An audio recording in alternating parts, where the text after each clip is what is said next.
जोजो किड्स। गोलू और चीनू। गोलू एक बिल्ला था जो हमेशा छोटे चूहे के पीछे पड़ा रहता था, जिसका नाम था चीनू। चीनू जानता था कि यह गोलू हमेशा उसे खाने की फिराक में रहता है। ये चाहता क्या है मुझसे? कहीं ये मुझे किसी दिन खा ही न ले, इससे बचकर रहना होगा।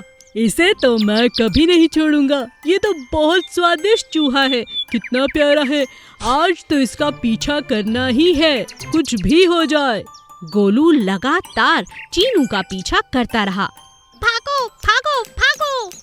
चीनू कभी पेड़ पर चढ़ता, कभी अपने घर में घुस जाता, कभी रसोई में, लेकिन गोलू ने उसका पीछा करना नहीं छोड़ा। तभी चीनू एक रसोई के कनस्तर के पीछे छुप गया। हे भगवान, आज क्या होगा? जरूर ये मुझे निकाल लेगा और मुझे खा लेगा। मुझे कुछ करना होगा, नहीं तो आज मेरी मृत्यु निश्चित है। चीनू लगातार यही सोचता रहा कि वो कैसे गोलू से बचे, लेकिन अभी वो सोच ही रहा था कि तुरंत वहाँ गोलू आ पहुँचा। अरे नहीं नहीं, भागो भागो भागो!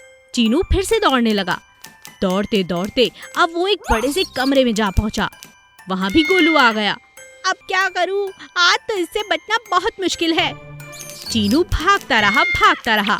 पूरा जंगल उसने पार कर लिया था, लेकिन पूरे जंगल में वह इतना तेज भाग रहा था, लेकिन गोलू थकने का नाम नहीं ले रहा था। मैं इतना थक चुका हूँ, भागता ही चला जा रहा हूँ, लेकिन ये गोलू आज हार मानने को तैयार ही नहीं। मुझे कुछ करना होगा। तभी चीनू ने एक किताबों की दुकान देखी। वह उस दुकान में घुस गया। आज इस दुकान में बहुत सी किताबें दिख रही हैं, क्यों ना मैं एक किताब पढूं, किसी से कोई उपाय मिल जाए। तभी उसने एक किताब देखी जिस पर लिखा था बिल्लों से बचने के उपाय। पढ़नी शुरू कर दी। गोलू के आने से पहले पहले चीनू ने झट से वो किताब पूरी पढ़कर खत्म कर दी थी। इस किताब में तो मजेदार उपाय बताए हैं। आज मुझे अपनी जान बचाने का एक उपाय मिल गया है। जैसे ही चीनू को गोलू की आवाज सुनाई दी, उसने कहा म्याऊ म्याऊ। उसने एक बिल्ली की जैसी आवाज निकाली। ऐसी आवाज निकालने पर गोलू वहाँ से चला गया। फिर चीनू भागकर अपने बिल में घुस गया। मैंने शायद गोलू को हराने की तरकीब ना निकाली हो, पर मैं अपनी जान बचाने लायक तरकीब निकाल ही सकता हूँ। आज इस किताब से मुझे बहुत मदद मिली है, इसीलिए सोचता हूँ अब मैं लगातार किताबें पढ़ा करूँगा। जादुई सांप। चंदन जंगल से कुछ लकड़ियां काटकर वापस अपने घर जा रहा था। तभी रास्ते में एक कुआं आया। बहुत प्यास लगी है, कुछ पानी पी लेता हूँ। अरे, इसमें तो रस्सी ही नहीं है, भला पानी कैसे पी सकता हूँ? चंदन को बहुत ज्यादा प्यास लगी थी। अब क्या करूँ? तभी अचानक उसके सामने एक नाग आ जाता है। अरे, इतना बड़ा सांप! हे भगवान, ये मुझे जरूर काट लेगा। कोई है? मुझे बचाओ, मुझे बचाओ! चिंता मत करो, मैं तुम्हें नहीं काटूंगा। आओ आओ मेरे साथ, तुम्हें पानी पीना है ना? हाँ, पानी तो पीना है। अरे, तुम बोल कैसे सकते हो? मैंने तो कभी किसी सांप को बात करते नहीं देखा। आओ मेरे साथ। सांप चंदन को लेकर दोबारा कुएं के पास पहुंचता है और खुद एक रस्सी में बदल जाता है। अरे, ये क्या? सांप रस्सी में बदल गया? चंदन रस्सी को बाल्टी में बांधकर पानी निकाल लेता है और उसकी प्यास बुझ जाती है। अरे वाह, तुम तो सच में जादुई सांप लगते हो। हाँ, मैं जादुई सांप हूँ। जब चाहूँ अपना रूप बदल सकता हूँ। तुम्हें मुझसे डरने की कोई जरूरत नहीं। मैंने तुम्हें अक्सर जंगल में आते देखा है। तुम बहुत अच्छे हो चंदन। बहुत बहुत धन्यवाद आपका। पर मुझे तो सांपों से पहले बहुत डर लगता था। आज आप मिल गए और मेरा सारा डर निकल गया। आप भी बहुत अच्छे हैं। अब तुम कभी चिंता मत करना।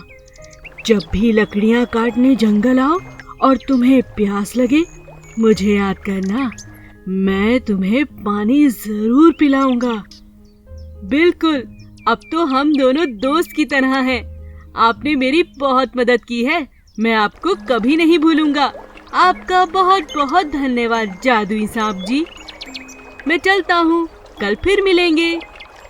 चंदन जादुई सांप को धन्यवाद करके वहाँ से चला गया। बहुत अच्छा है चंदन, अच्छे लोगों के साथ हमेशा अच्छा होता है। सोने का कबूतर। एक दिन दो कबूतर आपस में बातें कर रहे थे। कैसे हो मित्र? आज बड़े दिनों के बाद तुम्हें देखा। दोस्त, मैं बहुत दिनों से एक मूर्ति बना रहा हूँ। मूर्ति? हाँ मित्र, बहुत मेहनत से मैंने एक मूर्ति बनाई है। मुझे मूर्ति बनाना बहुत पसंद है। पर तुमने यह सब कहाँ से सीखा? मैं एक मूर्तिकार को हमेशा देखा करता था। वो यहीं पास के गांव में रहता है। अच्छा, क्या तुम मुझे भी अपनी बनी मूर्ति दिखाओगे? हाँ हाँ, क्यों नहीं, चलो मेरे साथ। कबूतर मूर्ति देख बहुत खुश होता है। अरे वाह, यह तो कमाल की है, बहुत सुंदर। दोस्त, क्या तुम मुझे भी मूर्ति बनाना सिखाओगे? हाँ हाँ, क्यों नहीं, जरूर। तने अपने दोस्त को बड़ी लगन और मेहनत से मूर्ति बनाना सिखा दिया। सब कुछ सीख जाने के बाद उसके मित्र ने एक दिन कबूतर की मूर्ति बनाई जो बिल्कुल उसके मित्र की तरह थी, और फिर एक बड़ा सा आयोजन रखा। उसमें अपने सभी मित्रों को बुलाया, जंगल के काफी जानवरों को बुलाया। दोस्तों, आज मैं आपको कुछ दिखाना चाहता हूँ और अपने गुरु को गुरु दक्षिणा देना चाहता हूँ। सभी जानवर इधर उधर देखने लगे। तुम इधर आओ दोस्त, तुम ही मेरे गुरु हो। कबूतर इधर उधर देखने लगा। हाँ मित्र, मैं तुम्ही से कह रहा हूँ, तुम इधर आकर मूर्ति का उद्घाटन करो। कबूतर ने जैसे ही मूर्ति से कपड़ा हटाया तो देखा एक खूबसूरत सुनहरे रंग की कबूतर की मूर्ति थी। सभी ने जोर से तालियां बजाकर मूर्ति की प्रशंसा की। अरे वाह, बहुत सुंदर मूर्ति है, पर ये किसकी है? अरे ये कोई नहीं, ये मेरे मित्र कबूतर की मूर्ति है। पर तुमने इस पे सोने का रंग क्यों चढ़ाया है? मेरा मित्र सोने के मन जैसा है। उसने अपनी कला मुझे सिखाई, एक गुरु की तरह। पहले वो मेरा मित्र था, अब वो मेरा गुरु भी है। उसने मुझे बहुत कुछ सिखाया है। उसका मन एकदम सोने जैसा है। यही सोचकर मैंने इस कबूतर की मूर्ति को सुनहरे रंग का कर दिया। तुम्हारा बहुत बहुत शुक्रिया दोस्त, तुमने मुझे इतना सम्मान दिया। ये सोने की मूर्ति नहीं, तुम्हारे प्रेम और हमारी मित्रता की निशानी है। दोनों कबूतर एक दूसरे की प्रशंसा करते नहीं थक रहे थे। बोलने वाला गधा। एक समय की बात है, एक गांव में एक किसान अपनी पत्नी और बेटे के साथ रहता था। उसके पास एक छोटा सा गधा था। वह गधे से पूरा हफ्ता खूब काम करवाता और रविवार को उसे आराम करने देता। एक दिन रविवार को किसान को एक शादी में जाना था, तो उसने अपने बेटे को उसकी देखभाल करने के लिए कहा। बेटा, मैं एक शादी में जा रहा हूँ, तुम इस गधे का ध्यान रखना। जी पिताजी। जैसे ही बेटा गधे के पास गया, गधे के कान खड़े हो गए। तुम आज भी काम करवा रहे हो? गधे को बोलता देख लड़का हैरान हो गया और दौड़कर अपने पिताजी के पास चला गया। पिताजी पिताजी, वो गधा बात कर रहा है। अरे तुम ये क्या बात कर रहे हो, नामुमकिन, ये गधा भी कभी बोलेगा।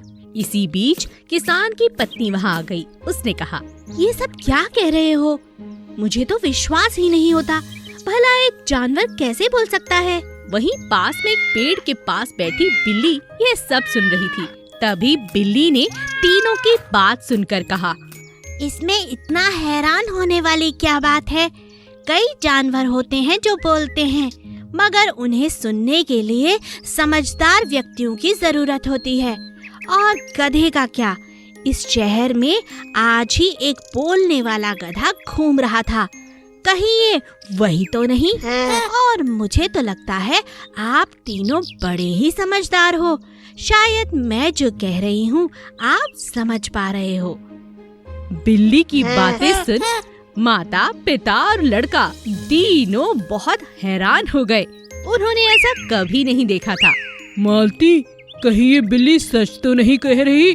हम बहुत ज्यादा समझदार हैं क्या? हाँ जी, मुझे भी ऐसा ही लगता है। हाँ पिताजी, जरूर यही बात होगी। 2 शैतान चूहे। बबलू की एक छोटी सी किराने की दुकान थी। गांव के सभी लोग ज्यादातर उसी से अनाज खरीदा करते थे। बबलू की दुकान बहुत अच्छी चल रही थी। अचानक एक दिन दुकान में बैठे बैठे उसकी नजर बोरियों के पीछे गई।